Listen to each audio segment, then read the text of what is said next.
Hello, folks, and welcome to the Warwolf Podcast. I'm your host, Mike, and I'm joined by my fellow hosts, Dale and Gavin. Gavin is muted currently because he is currently cooking dinner because of a very extreme mistake by his organic dishwasher deciding not to pull out the stuff to make dinner on a timely fashion, so he just got that done thawing. In the case of Dale, he is actually here, so say hi, Dale. Good evening, ladies and gentlemen. I'm coming to you live from the icy wastes of Montreal, Quebec, and welcome to the show. The icy wastes. Hey, look at it this way. Here in about 10, 15 years, it's going to be a fucking tropical paradise up there, so don't worry about it. Actually, that would be a really interesting episode to actually cover. But first, we are going to go ahead and today we're going to be covering establishment politics, European bullshittery, and Russia hysteria. Primarily to do with the Tenet Media and Lauren Chen indictments that have come out from the Department of Justice of the United States. Now, what's really funny about this indictment is that everybody is unnamed in it. And then the people who are referenced in it as victims, I believe, were the quote unquote victims of this in this indictment actually named? No, they weren't. There were two people named, and the only two people named were the actual Russians involved. Okay. Everyone else is unnamed, unindicted. Okay, so there you go. Now, what's ironic about the situation overall is the fact that you really look at the actual indictment, and it doesn't actually say, oh, Tenet Media and Lauren Chen did something wrong. It just says, hey, these two Russians gave a crap ton of money to these companies and to these people to then promote these specific messages, which they are considering pro-Russian and anti-United States, which is really ironic because last time I checked, there was no declaration of war between the United States of America and the Russian Federation. Am I correct? Nope. Have I missed something there? You are correct. So it's just really funny because go ahead. Sorry. But then again, when was the last time the U.S. declared a war before fighting it? Laughs in the entire Middle East. Well, actually, technically, I think we did actually declare war in the first Gulf War. I'm pretty sure we did, but right. You would be correct. Like, there's been a trend of it, unfortunately. Yep. It's like we actually haven't been. We've been calling them policing actions. A really fancy name for it. Well, let's just say the Russians have not been the only ones involved in special military operations over the last decades. In the last few decades, at least. Yep. But what really kind of sells this whole situation is the fact that you look at the indictment, you actually dig deep into some of the details. The fact that, again, that you have unindicted possible co-conspirators, which it doesn't even seem like they potentially are pushing towards the co-conspirator side. They're potentially pushing towards the victim side for Tenet Media and Lauren Chen. But then all of a sudden you had this mass ban wave that occurred. Tenet Media's wiped off YouTube. Lauren Chen's wiped off YouTube. A few other people are hit with strikes and stuff like that. And she's also fired from the Blaze. Oh yeah, the firing from the Blaze. I always forget that she still worked for the Blaze. And then of course now they're completely cut off from being able to actually work for RT as well, which is the source of these two individuals. Now, one of the things that's really ironic for me, and out of all of the Russian media companies, let's just say on the face, it turns out that yes, these two Russians were running some covert operation to fund the disinformation here in the United States. I'm sorry, but out of all of them, I would rather the RT do that. Like, yes, if you want to go after them, go ahead. But Yeah, no, I would rather it be RT rather than something like TASS, the actual state-owned media. That's the ironic part about it is like they call Russia Today state-owned, and it's not. It's really funny because I'm like, does that mean CNN is state-owned? The Communist News Network, is that state-owned? Like, what's going on here? MSNBC? Technically NPR is technically state-owned. Technically speaking, NPR is state-owned. Which, don't say that to them because they will fucking lose their shit. They fucking hate it when people bring that up, which is really funny. It's like, oh, you just despise when people bring up that you get all the federal funding. Yep, that they do, and hopefully it gets cut off soon. Well, that's actually the funny part is that they're trying to kind of insulate NPR's grants and everything away from the purview of the president. Funny enough, they're trying to insulate things really hard because they fear Trump coming back in. Yeah. So I also want to talk about the situation with the quote unquote victims. Like with Lauren Chin, Tenet Media, and whatnot. At this point in time, it's anybody's guess on what's actually going on. In reality, I would love to find out that the quote unquote shell, the fake investor that has been pushing money into this, I would love to find out that at some point in time it comes out like, oh yeah, it's an actual guy. Like there's this actual dude. It turns out he's like a Saudi prince or something like that. It'd be fucking hilarious. It turns out he's like a Saudi prince that uses a pseudonym. It's like, oh, okay. Well, there you go. Maybe that's the way that they go after the Saudi Arabians because the Saudis are getting cozy with BRICS. Maybe that's how they go after them. Yeah. But the situation with Tim Pool, Benny Johnson, Dave Rubin, and whatnot, the response from them has been very, this whole thing came out of left field. Nobody saw it coming. Like, nobody saw all of a sudden there's just this indictment and then people getting banned and people getting threatened with strikes and bans and so on and so forth. Like, we look at the response to, like, Jason Hinkle, for example, or Jackson Hinkle, my bad. Dude, Ryan McBeth's tirade about Jackson Hinkle is fan-fucking-tastic. I don't think Jackson's coming back into the States, honestly speaking, at this point in time. I don't think he is. Is he still in Venezuela? No, last time I checked, he was in Russia proper. Last time I heard, he was in Moscow. If I remember correctly, he took a trip out to Vladivostok and was in Vladivostok after being in Ukraine. Because if I remember correctly, he was in Mariupol. Oh, really? Yeah, he was in Mariupol, and then took a trip out to Vladivostok or something like that. It was somewhere in the east, and then came back and is currently, I think, in Moscow. So it's like, hopefully he stays there because at this point in time, Benny Johnson might just try to authorize a drone strike on him. Yeah. Is he still on Twitter or did he get banned after this? I honestly actually don't know. I would have to check. I haven't seen anything from him recently. Hold on, let me go ahead and see real quick, because I highly doubt he's been banned. Like nobody involved in this situation has been banned on. Good. No, he's still here. It seems.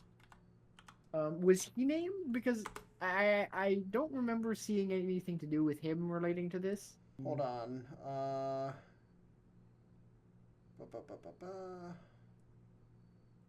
Yeah, no, he's definitely still on Twitter. Just not I'm looking viral as usual. He dude, honestly, he might just be kind of on the down low at this point in time. Probably. Because let's be honest, why affiliate yourself with the current situation given the fact that you have people like Ryan McBeth trying to, assassinate you. It's like, come on. Like, and that's really the thing is that after kind of looking at the stuff that Ryan McBeth has said, and people like I should say people like Ryan McBeth, you realize really quickly, like, they are a bunch of neocons and neoliberals who they are completely on a different spectrum of the media space that has never actually properly interacted with people like Tim Pool, Benny Johnson, Dave Rubin, Jackson Hinkle, et cetera, Lauren Chen. They really haven't interacted with them directly. And so it's really interesting. I wonder how much those people are in play, because you look at people like Scott Ritter, I believe was actually the what's the word for it? The canary in the coal mine, the phrase. I think he was the canary in the coal mine when they seized his passports. I think he was the canary in the coal mine for this, because I'm like, ooh, okay. They went after him. They raided his home as well. What actually did he do? Are we speaking on the previous bullshit that everybody talks about because they think it's like some slam dunk, but he's winning his appeals, or are we talking about the new shit? I've not heard any new shit about him, so I guess let's cover both. First, the old shit and then the new shit. Okay, so previously, so to kind of give a background on Scott Ritter, he is a former United States Marine, obtained the rank of major before discharging from the Marine Corps, and then went in to work with the United Nations as a weapons inspector. So he was going in looking for stuff like nuclear weapons, chemical weapons, biological weapons, et cetera, enforcing disarmament treaties. And so his most notable achievement was the disarmament of Iraq with their chemical weapon program. Now, mind you, the United States were responsible for that chemical weapon program, but hey, we won't talk about it. So during the 90s, after the first Gulf War, him and his teams went into Iraq numerous times to enforce the disarmament of the Iraqis when it came to their chemical weapons.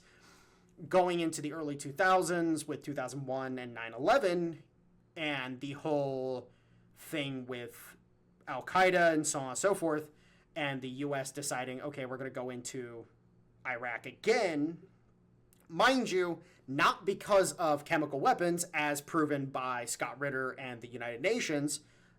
They had gotten rid of the chemical weapons that Iraq had, but because they did the immortal sin. They referred to Saddam Hussein as Hitler, and the United States government had been eating L after L politically for about a decade at that point in time, because they had negotiated with Adolf Hitler in this case. So kind of a big deal, politically at least.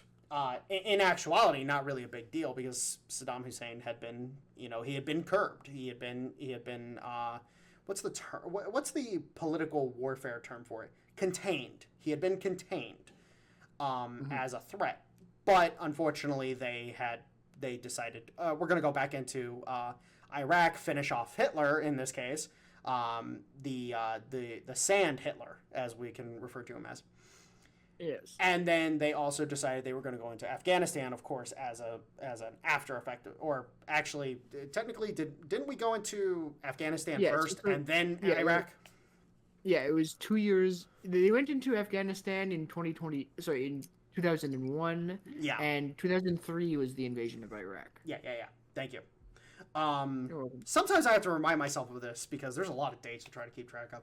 But the point is what ends up happening is, and we actually find this out later as part of some declassifications and releases, that in reality, the Taliban had offered Osama bin Laden on a silver platter to the U.S. government. The U.S. government said, no, we're just going to come in.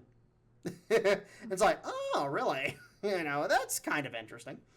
In relation to a discussion that me and Stoner had of why are so many veterans from the GWAT era down on their luck and doing stupid things, it's like, well, when your guilty conscience finally catches up to you, I guess that might be a bit of a problem. Yeah. But anyways, so what ends up happening is in 2002, Scott Ritter is pushing against the U.S. government, trying to be like, look, you know what? There's no weapons of mass destruction in Iraq, which would be found to be true just 2 years later. The confirmation came out in 2004 and actually caused, like, honestly speaking, I believe the confirmation that the weapons of mass destruction weren't present was actually what caused a big schism within the U.S. as a whole, and which would eventually lead to the election of Barack Obama. But what ends up happening around this time period is the first case, I believe this one in Pennsylvania, if I remember correctly. This might have been the New York case. I don't remember. He has 2 cases against him that come up in this time period, and both relating to child exploitation. And the problem that you have in both of these cases is there's a lot of mishandling of evidence and of testimony and of, you know, disallowing witnesses and so on and so forth, going forward to the 2011 case as well. They actually full-on refused to allow an expert witness to come in and testify on behalf of Scott Ritter. So across the board, you have so much criminal criminal mishandling of the cases, I should say, that when he gets sent to jail, it was kind of like, okay, this looks like it's going to line up on appeal real good. And then later, you know, he starts appealing all of this stuff, finally getting through, and actually, I believe he won his appeal and was able to win back his rights to travel because of the whole registering as an offender.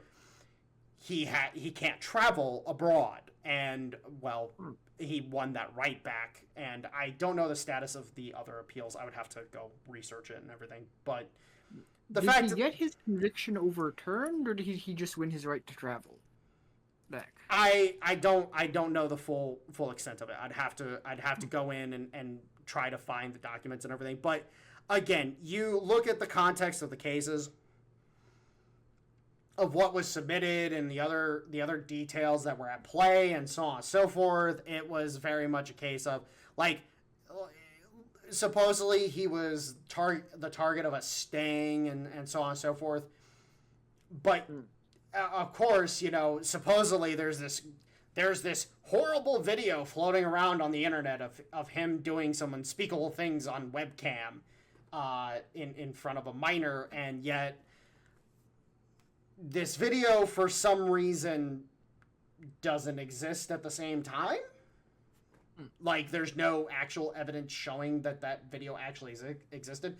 Basically, at this point in time, we can basically chalk most of, like, at least what the government has said, we can chalk most of it up to this was political attacks against a man who said, no, you're lying to the American people. And, you know, let's face it, you look at the situation with McAfee, you look at the look at the situation with Julian Assange. You know, like Julian Assange was being held up, or they were trying to hold up Julian Assange on a false rape charge, and so on and so forth. Like, you look at the pattern, it's usually sexual crimes.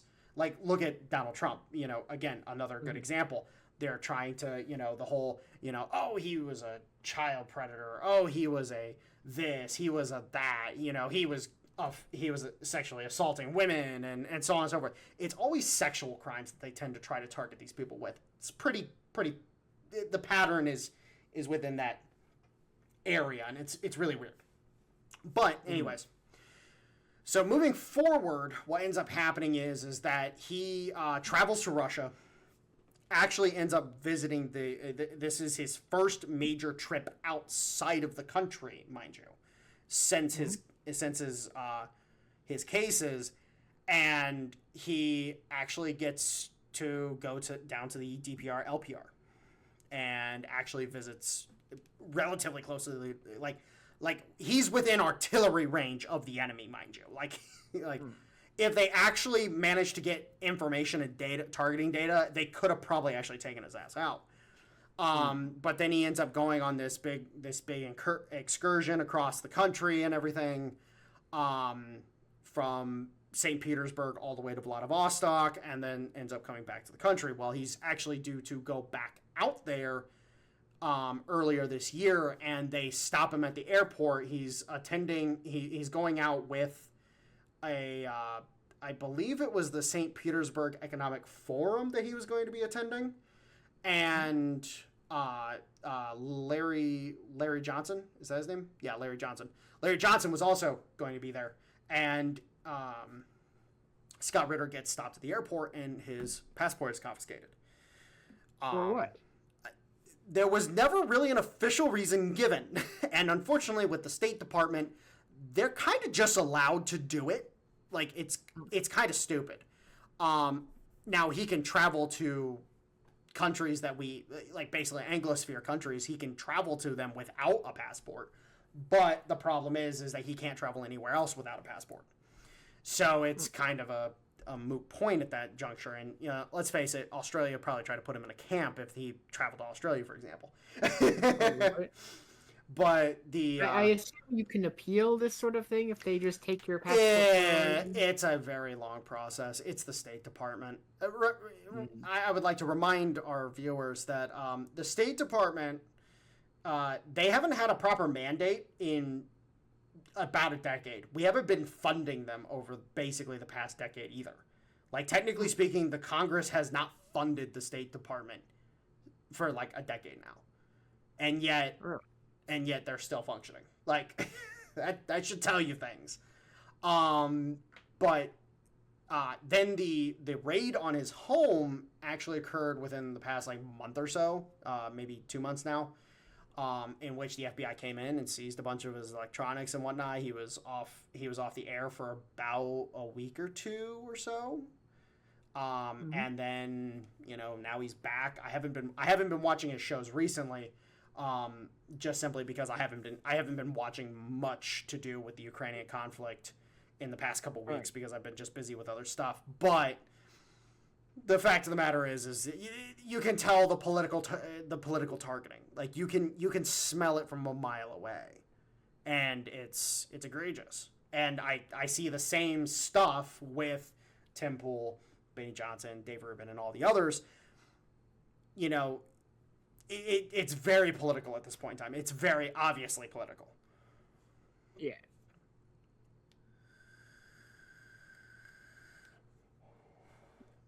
So, and what I think this really exemplifies is, in regards to the Russia hysteria as a whole, is we have this situation with the British and the Europeans as a whole. The reason why I lump the Brits by themselves, is because, by all rights, like, the United States government in its current form is nothing more than a proxy of the British government. Like, it really is. It really is. Let's face it. Like, you notice how every time the Brits want to do something, we automatically want to do the same thing, even if it's against our self-interest. Yep. A fun little thing called seizing and occupying Iraq. For some reason, that was within our self-interest, but the Brits were the only ones that benefited from it. Kind of weird. Kind of weird. Yeah. Especially because where did there was also the fact that Bush Jr. had a grudge against Saddam due to assassination attempts on his father. Well, certainly played some role. Well, no, that's the fun part, is that the quote-unquote assassination attempts on Bush Sr. were disproven. Oh. Yeah, it was proven that it wasn't the Iraqis. Yeah. Who was it? I don't remember who was actually suspected of it, but basically it was along the lines of, more than likely it was the Saudis. And the Saudis actually would have benefited from assassinating Bush Sr., because then it would have forced the U.S. government back into the Middle East hardcore. Right, but if the Saudis assassinated him, wouldn't it have forced them into the Middle East against the Saudis? That's the thing, is everybody thought it was the Iraqis. So, and again, all right. So it was the Saudis pretending to be the Iraqis. yeah, and look at it this way, you take a look at the Nord Stream pipeline. Mm-hmm. Who benefited from the Nord Stream pipeline blowing up? Saudi Arabia. No, the Saudis didn't. Well, I mean, the Brits. Well, wouldn't the Saudis, just because they're a large oil producing country and another country losing more potential for trade. What's the new name for OPEC? Have you heard the new acronym? I did not know they changed the name. It's now referred to as BROPEC. Oh, so BP has joined OPEC? No. Brazil, Russia, and the oil producing and exporting countries of the Middle East. That's literally like it's BROPEC plus. Because there's other countries that are joining the cartel as well.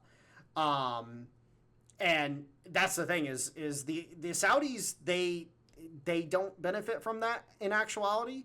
Any oil producing country or gas producing country actually suffers from the destruction of infrastructure, because there's kind of this unspoken rule within the energy producing market and within the politics of energy production is do not target infrastructure. Do not target pipelines, do not target oil fields, do not target any of that shit, because it's so expensive and so time consuming to build and maintain.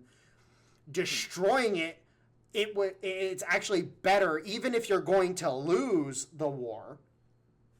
This is why the Iraqis blew up the Kuwaiti oil fields, but didn't damage their own when the whole Gulf War stuff was going on, because the Kuwaitis, like, they could hurt the coalition by destroying the Kuwaiti oil fields, but then in the case of when Iraq was invaded directly, they didn't touch their oil fields because it was going to hit them more if they destroyed their own oil fields. And so they just maintained their oil fields and kind of left it alone rather than just outright destroying them. But they, the spit in the eye of destroying the Kuwaiti ones was it was a big blow. Like, it really was. It actually stalled out the Kuwaiti economy for a while. But that's the thing, though, is that, there's kind of this unspoken rule. And the ones that benefited the most from destroying Nord Stream were actually the Brits and the French, because it was actually giving Germany a disproportionate level of political power within the EU, because they were the energy distribution hub of the EU. And so it actually benefited the Brits and the French a lot to see Nord Stream get destroyed. But again, you look at it in the wider view and you realize, like, and there was I do appreciate how quickly, after the information came out that no, the Russians didn't actually do this, how quickly these motherfuckers threw the Ukrainians under the bus. Like, they didn't even hesitate to throw the Ukrainians under the bus. Mm-hmm. It was hilarious to watch. Yeah.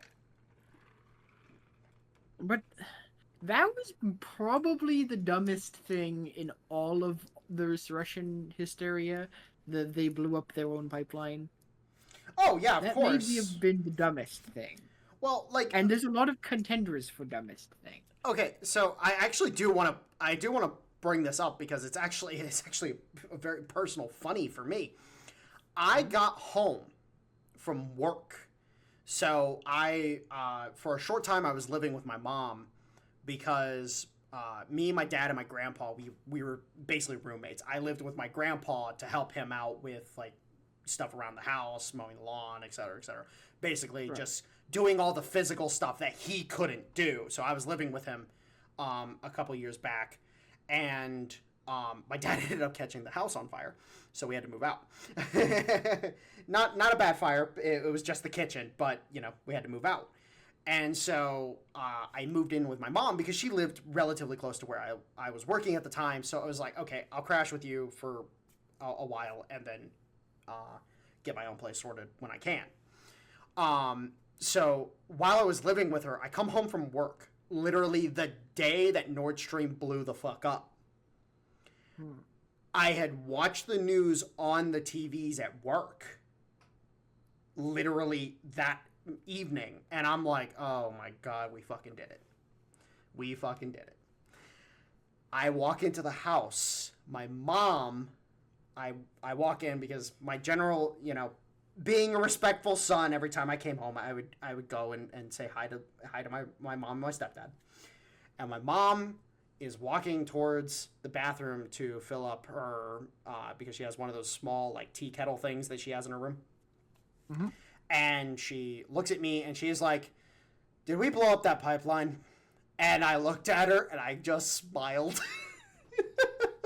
Mind you, this is my mom, not the most, probably one of the more normie, activated individuals out there.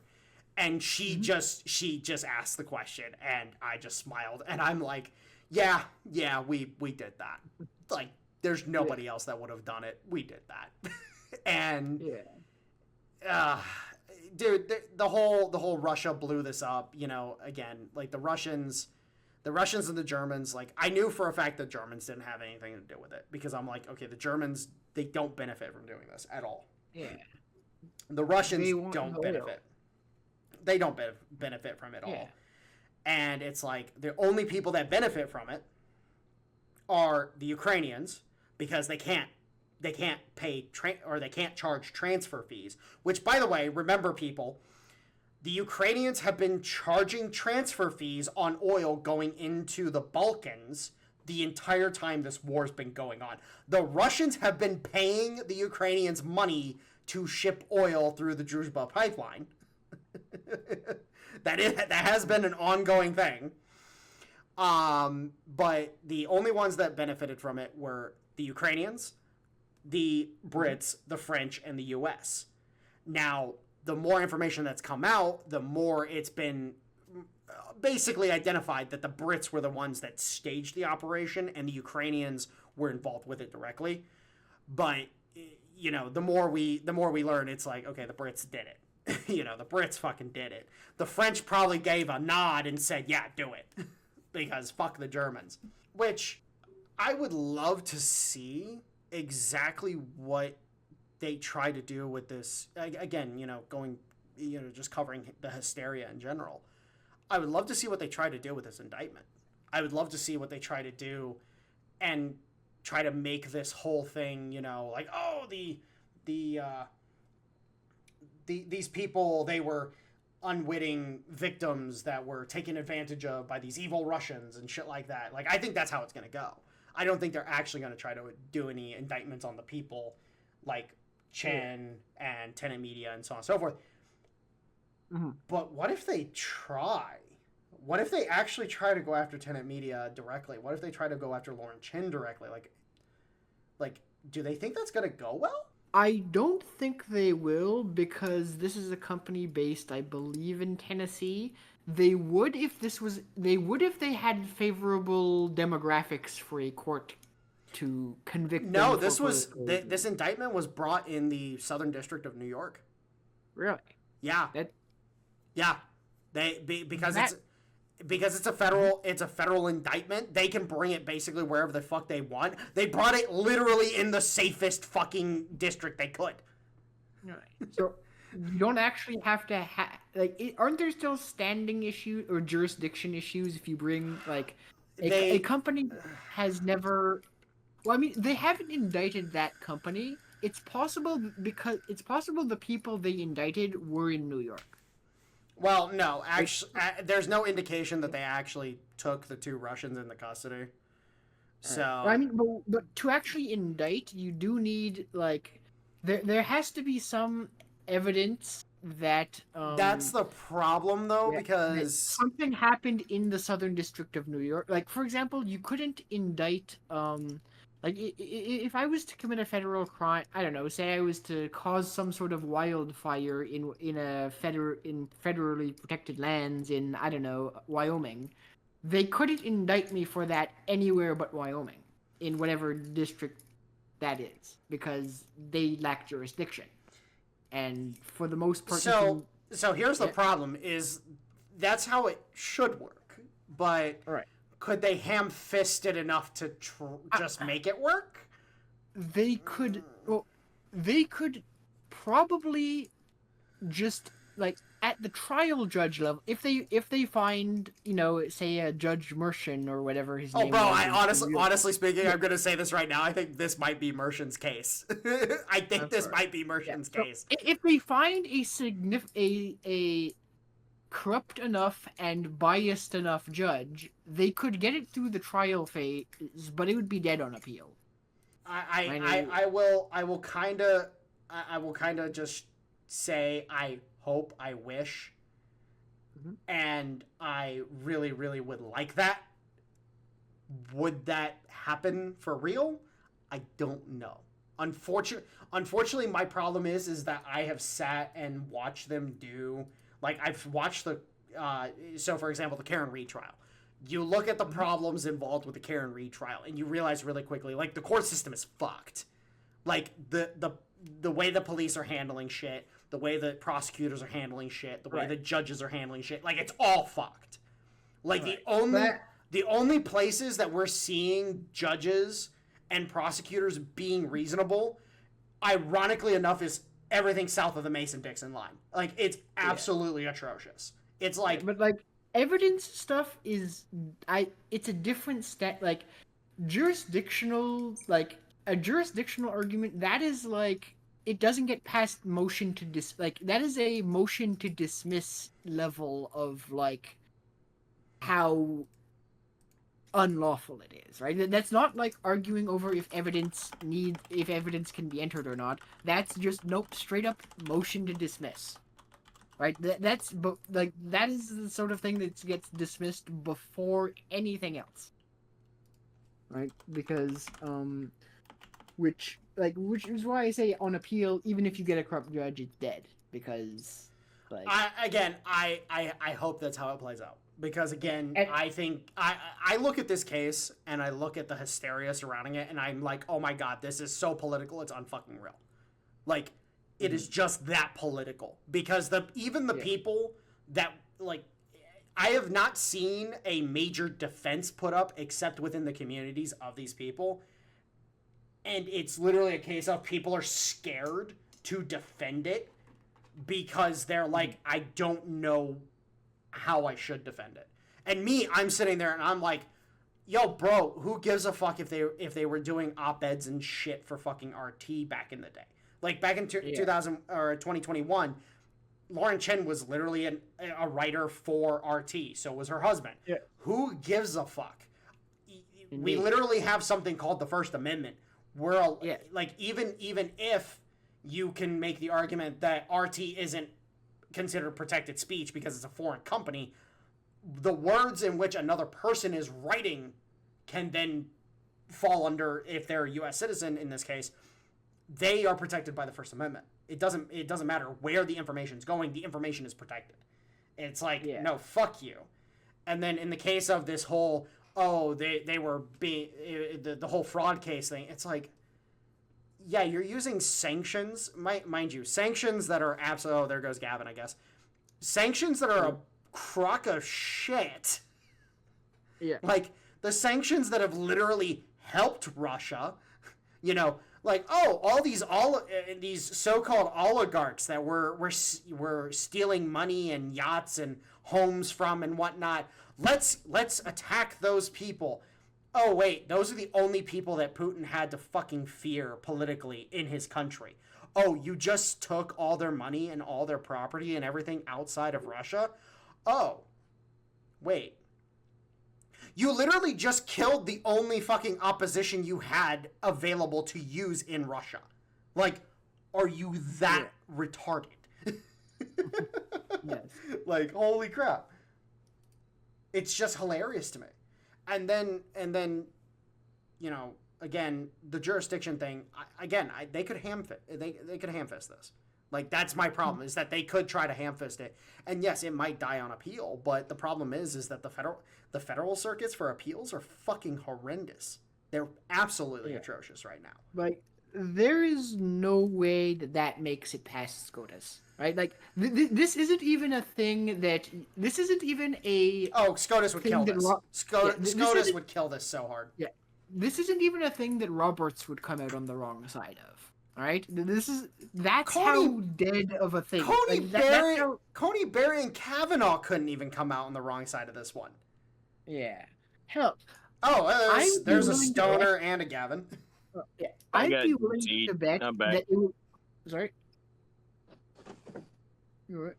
I'd be willing to bet that it would be an 8-1 decision, right? There's only one member of the SCOTUS who's actually stupid and partisan enough to not... Let me guess. First name K, last name B. Well, maybe. Actually, no. You don't think Ketanji Brown would be the one? No. There is one dumber and more partisan. Are you you think Sotomayor would actually? Yeah, it's Sotomayor. She's the fucking retard and partisan. Most partisan. Not that Ketanji Brown Jackson isn't bad, but she's not Sotomayor level of stupid and partisan. You know what? Actually, I'll kind of give you that one. Honestly speaking, now that I'm thinking about it, because I don't remember what case it was, but Ketanji Brown, there was a First Amendment case. Like, Ketanji Brown actually her ruling on it was very neutral, because she was like, she dissented technically speaking, but she also was like, in reality, it's all like, while I may disagree with the content, the notion of freedom of speech is protected here. And so can I interject? Go ahead, Gavin. We've been waiting to hear your beautiful voice. Yeah. Oh my goodness gracious, I'm flattered. So, well, at that point, would she be taking a stance of not trying to interpret a law, because I mean, we've been told, that if it's a vague piece of legislation, then it's not up to the court to interpret it and it's void.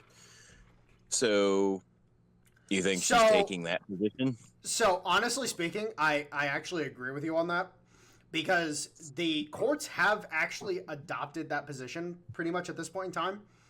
Because of the death of Chevron, because they've been sending a bunch of shit back to Congress saying Congress needs to legislate this, like, this needs to be legislated. This isn't there. There's nothing you can do here. The EPA has been getting handed L after L after L. The ATF has been getting handed L after L after L.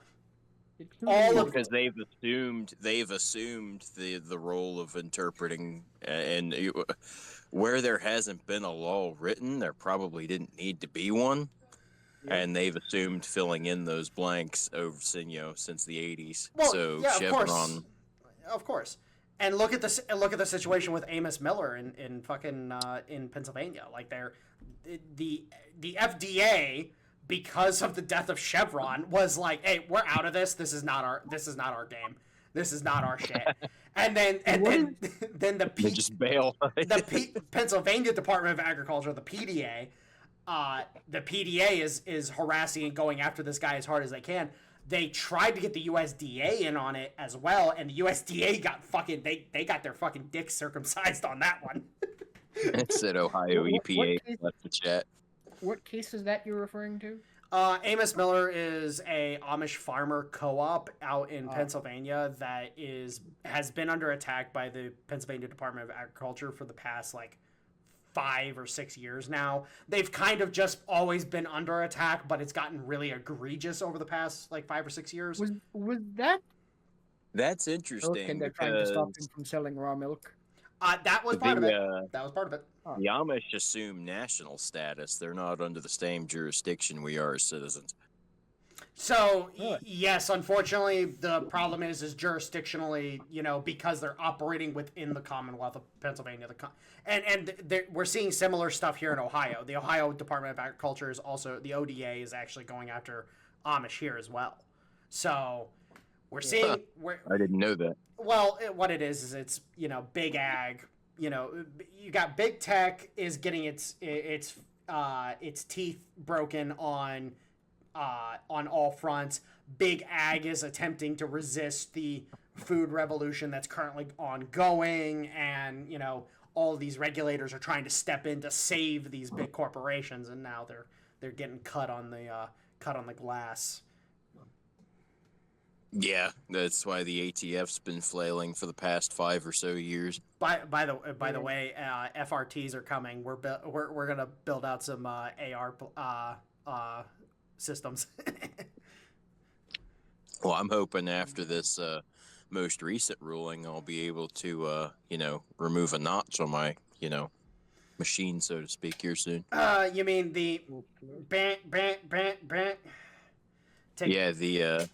But it's on Minecraft. It's not, Yeah, it's all Minecraft mods. It's all Minecraft mods. Yeah. Yes, indeed. Yes. But yeah, that's coming. The mystical third Elder Portal. Exactly. The third portal, exactly. But so let's get in a little bit into the leftist response on this whole situation. And honestly, we can kind of dive into just the leftist hysteria regarding Russia. It's getting strange. Well, it's not only getting strange, but it's also, I think it's causing a massive fracture within leftist politics as a whole. Because on top of it being extremely predictable. Actually, I think I have to interject here. This hysteria involving Russia isn't specifically a leftist thing. It's a neocon/neoliberal thing. Well, yes, of course, because remember, neocons and neoliberals here in the U.S. are just an extension of the British. Well, it's their classic scapegoat. Like the left part, like the actual far left wing parts of the party and the culture aren't actually as insanely Russia. Oh yeah, they just hate Israel. Yeah, 100%. They hate Israel, but it's the neolibs and the neocons who are the fucking. Okay, yeah, and yes, I accept your rebuttal, and I say yes, you are correct. It is definitely a neoliberal response that. Honestly, I think it's playing into the hands of the populist left. Let's be honest.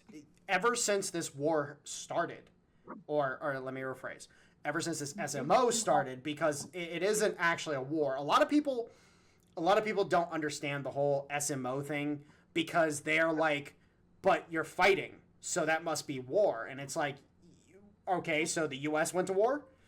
Well, don't ask the U.S. that because, no, we haven't been to war in a while. It's been a while. It's been about 30 years, or a little over 30 years at this point. So, the fact of the matter is that they are, the neocons and the neoliberals are smashing their faces into this Russia hysteria wall. And the populist left is sitting there just flanking them, just tearing them apart on every, you look at the voting and you realize, somebody like Hakeem Jeffries, for example, he got ousted, but you also realize that he went a little too insane on the whole Israel thing. But, Hakeem Jeffries got ousted? Yeah, I thought he was the new minority leader. No. Who am I thinking of? You're correct. It's not Hakeem Jeffries. Who am I thinking of? Was it one of the squad? Yeah, it was one of the squad guys. The black guy. There were two. There was there's the fat black bald guy whose name I can't remember who got ousted, and then I think there was also a fat black bald lady who got ousted. I can't remember their names. That's pretty non-descriptive because if you think about it, there's a bunch of fat, bald people in the populous left. So yeah, I mean, specifically in Congress, it might narrow it down a bit. Maybe. Hey, Gavin, it was you got music Bush. coming over your mic. Yeah. It was Jamal Bowman and Cory Bush. Jerome Bowman. Jamal Bowman and Cory Bush. All right, yeah. So Jamal. It was actually it was one fat black bald man and one fat black non-bald woman. The fat black bald woman is still there. Okay. But anyways, the point is again, you know, he went a little insane on the whole Israel thing, and then he got ousted because his constituency was like, okay, dude, this is a little too far for us. Yeah, about that. Go in and grab a cigarette. No, you're all good. That, and don't forget also tens of millions of dollars of AIPAC money. True, because AIPAC says burr. AIPAC coffers go burr. But their response so far, Gavin, mute your mic for right now, bud, if you're not talking. That was just the air conditioner. Yeah, but it's coming over the mic real fucking hard. Is it still? Yes. God dang it. All right, hold on. Sorry, man. But the point is that their response overall, like, again, it is literally them bashing themselves in their heads into a wall, getting outflanked by the populist left, and then all of a sudden losing two of their key members of the left wing to, or not even left wing, just the center left, key members of the center left, Robert F. Kennedy Jr. and Tulsi Gabbard. Like, they completely got lost in the sauce and lost two of the key members of the center left, which, I'm sorry, at this point in time, I don't... If that cabinet becomes fucking... You got Trump as president, J.D. Vance as VP, Vivek Ramaswamy, I've heard rumblings that he's also coming in. RFK as freaking Attorney General is going to be destructive. That's going to be amazing to watch. Like, the EPA is sweating bullets on that one. You think he'll be Attorney General and not something else? I believe he will be Attorney General. I fully believe that that's the position that he'll be put in. Tulsi Gabbard, I could definitely see as either Secretary of Veteran Affairs or as Secretary of Defense. That would be good. I would see potentially somebody like Doug McGregor getting tapped to be SecDef for like a year just to teach Tulsi Gabbard the ropes, because Douglas McGregor has done more of the high level advisory stuff and the high level political stuff within the military before then Tulsi, and then teaching Tulsi, and then Tulsi taking over as SecDef. Because, and then of course Elon Musk, which if Elon Musk gets involved in this and Elon Musk comes in as a member of the cabinet, that's going to be hilarious. Yeah. Who do you think is getting tapped as Secretary of State?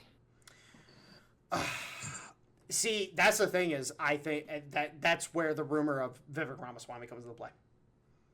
There's a lot of rumor that he could potentially be tapped as Secretary of State.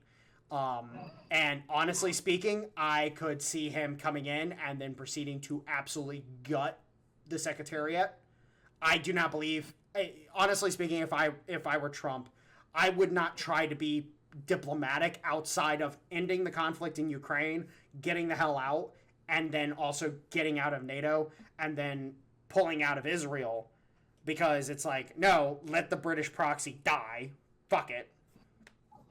I don't think Trump and his many Jewish grandchildren are going to be pulling out of Israel anytime soon. I don't think he'll completely pull out, but what I think is going to happen is he's basically going to say, okay, cui bono, motherfucker, or not cui bono.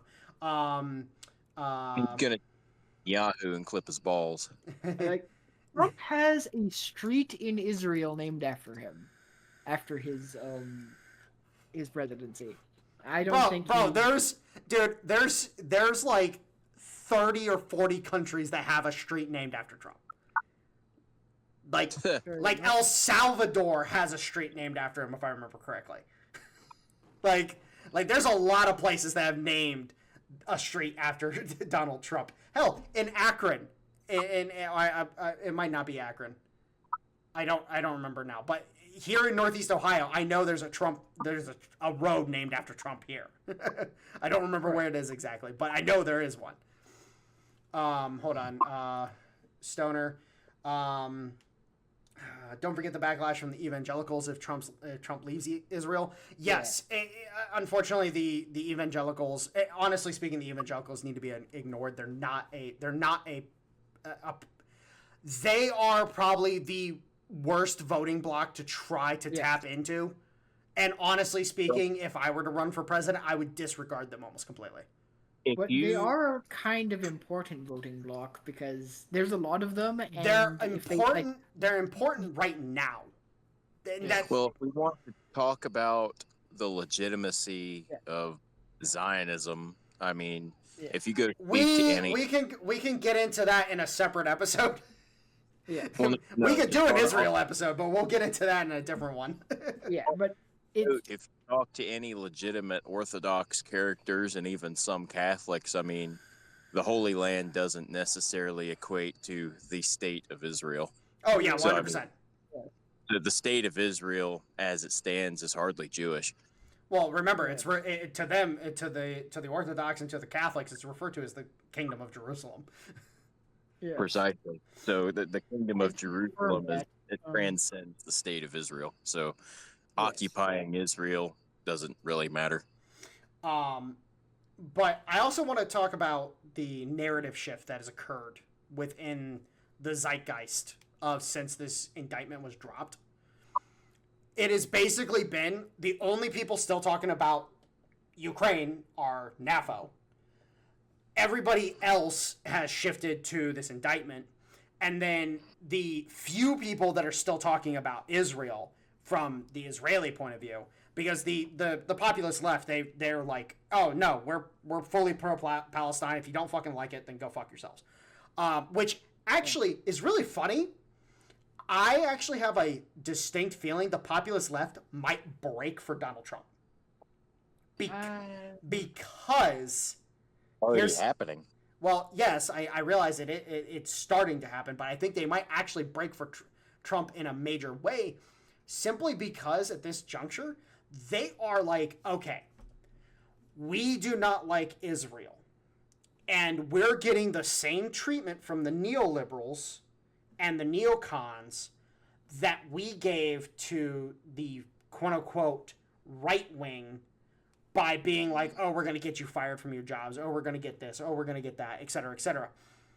They're getting the exact same treatment. So in reality, there might be a segment of them that break for Donald Trump simply to be able to actually gain political cover, similar to how when Elon Musk bought Twitter, turned it into X, and then dived behind the right-wing barricades for cover because he was like, okay, no, I need to break with these guys and go over here because these guys are coming after me. I need these guys to protect me. And what has happened? It's worked pretty well for him. Yeah, but I think there's probably going to be more of a middle road in that I don't think they'll break for Trump, but I think a noticeable section of them will just not vote because of the issue, because of that issue. Are you going to have a Dearborn, Michigan situation where it's like they're not going to vote for Trump, but they're just not going to show up and vote for the Democrats they usually vote for? That is possible. We don't Dearborn. because keep in mind the populist left they legitimately think Trump is Hitler, and I don't think they're going to be able to psyop themselves into voting for Hitler. Well, yes, I agree that whole thing is there, but I also, and this is the thing, I don't believe there's actually a plurality of the populist left that actually believes that. I think the problem that they have is that most of them are misandrous. That's a pretty loud minority. Oh, yeah. But that's the thing is I think there's a bunch of misandrists in the populist left that they just hate men in general. And thus somebody like Donald Trump just is completely uncompatible with them. And then many reasonable women who've explained to me that they're voting for Kamala just because they feel quote unquote represented. Oh yeah, 100%. I've had a couple of them talk to me about that as well, and I then posit the idea. I'm like, okay, so what if it was Tulsi Gabbard? And they immediately flip. And that's the only reason why I think Trump made the mistake of picking J.D. Vance. I think he should have picked Tulsi Gabbard and then rolled J.D. Vance into the administration as well. Yeah, the level of cognitive dissonance at play, especially coming out of the left, coming up with this election is mind-boggling to me. Oh, yeah. Like, they've abandoned all reason when it comes to picking a candidate out. I mean, it's purely out of fear. Yeah, those women you talked to that said they're voting for Harris because they feel she represents, would they have voted for any Democrat candidate regardless? Well, they were trying to get Hillary in 4 or 5. It sounds like, at least if they flip like that on Tulsi, it sounds more like this is just a blue no matter who person, but who is, I don't know, whose window dressing to their vote is, oh, she's a woman, but would otherwise still be blue no matter who. See, my only condition is I can't vote for a white woman. You know, I'm sorry. They're just too annoying for me. Like, if it was an Asian woman, okay, I'm cool. Fair on many levels. I'm sorry. I had to make that joke. Yeah, that's legit. I think at least halfway.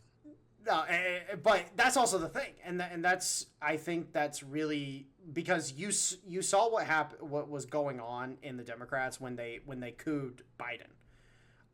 When they cooed him and then installed Kamala Harris, there was a lot of indications, there was a lot of rumbles that Hillary Clinton was about to make a play against Kamala Harris, and then Kamala Harris managed to secure things as quickly as she did, and then who showed up to pat her on the back and, you know, say "atta girl," fucking Barack Obama. I don't think. And I hate to be the guy, but I don't think she's an idiot.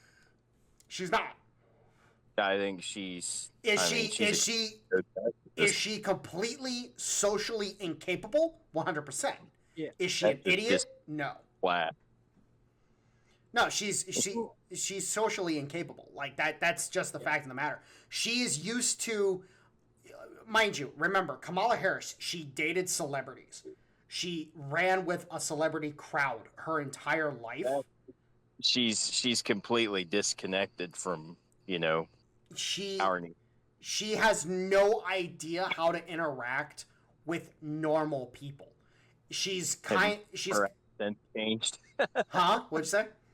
Seen her accents literally change with. Oh my god! I love that. Yes. Yeah. It's just classic pandering. Which is hilarious because if she just rolled with a Jamaican accent, like she has, like she has a Jamaican accent, but she hides it. She tries to hide it so hard, and it's like if you just roll with that, you would actually people would be more endeared to you. Funny enough, yes. Because then they're like, oh, she's actually kind of normal, but no, she tries so hard to be as Anglo as possible, and then she tries to be as Southern as possible to try to fucking get the Southern states to come on side. And it's like, oh my god, you're stupid.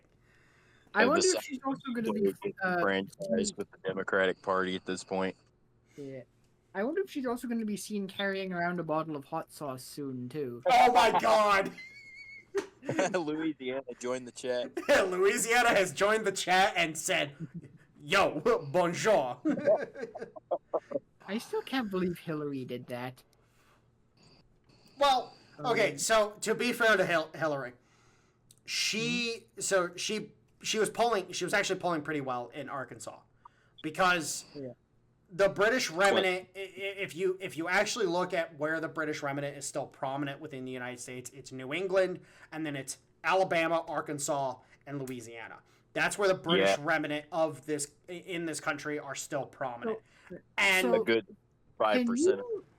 Can you take a moment and explain for our audience who might not know what you mean by the British remnant, what that is? Okay, so I guess we kind of got off topic, but hey, that's fine. I love talking about this shit. So the British remnant is the remains of the British Empire influence, what we refer to as the Loyalists back in the Revolution days. They're what remains of that. So there's still a large British Loyalist presence in New England, and then states like Alabama, Arkansas, and Louisiana. Now, a lot of people might try to make references to other states like Maryland and whatnot, Virginia, etc. No, those states are firmly like anti-British states. They vote based on more American politics rather than British politics. Now, the British remnant is basically exclusively neoliberal and neoconservative, which again are both British ideologies that were birthed out of the Margaret Thatcher era in the UK. And Margaret Thatcher, for example, being like the premier neoconservative. And it's higher conservatism and not populist conservatism. Yes, it borderlines on autarky to a degree. Yes. Now, what's really funny about the British remnant is that they have such an elitist view of themselves that they see themselves as this premier elite, this aristocracy that cannot be challenged, that you end up having these people that come off very, very, very poorly with the regular folk, with the the small folk. Some of them are even so elitist that they'll give themselves fake accents to sound more important. William F. Buckley. But that's the whole point. You have a lot of these people, and for example, Canada. So Canada is kind of fun in this regard. Canada has only real two locations where neocons and neolibs are prominent, which is Ottawa and British Columbia. In the case of Manitoba, Saskatchewan, and Alberta, it's very American. Actually, honestly speaking. What'd you say? Said they might as well annex. Well, yeah, that's the point. That's actually something that I've talked about previously in other conversations. And then, of course, Quebec and a few other places on the coastline over there, they are French as hell. And they hate the Anglos. Yes, very. They are no friend of the British or English people in general. Yeah. Yeah, they're their own nation over there, essentially. Yeah. Yes. And so that's the thing, is that you have these old world politics that are still present within the new world. And unfortunately, we've just never been able to shake them. It will be another 10, 15 generations before their politics are fully pushed out as well. World politics with modern technology is terrifying. Oh, it's absolutely terrifying. Look at the amount of surveillance in the fucking UK. Dude, I love the fact that they call themselves Blade Runners, the guys that cut those cameras down. I love the fact they call themselves Blade Runners. I love it. Yeah. Well, on that context, we don't talk about what's going on in Ireland. Yeah. Wait. The surveillance state in Ireland, or the cutting shit down part. Well, they're cutting shit down while they're being arrested for tweets. Oh yeah. No, the current actively surveying people's accounts, like, it's insane. Oh yeah, no, the current Irish government. There was a guy who he was on the Duran, I believe, if I remember correctly. He's a current Irish Irish minister. Part of their parliament, and he basically across the board said, like, if things continue the way they're going right now, like, things are going to go sideways very quickly. and it's one of the fears they have is a resurgence of the Irish Republican Army actually coming out and fucking up the country hardcore because of what the Irish government is currently doing. Yeah. Oi, which is you have a license to have that spoon? Which is hilarious considering the fact that the Irish Republican Army, the IRA, was a leftist socialist movement, and now they're opposing the leftist socialist bullshit. It's like how the turns have tabled. It's like oof. And I think the most egregious thing about kind of getting back to the whole hysteria thing and just the hysteria in general across the board is that it comes out of two main locations. It comes out of France and it comes out of the UK.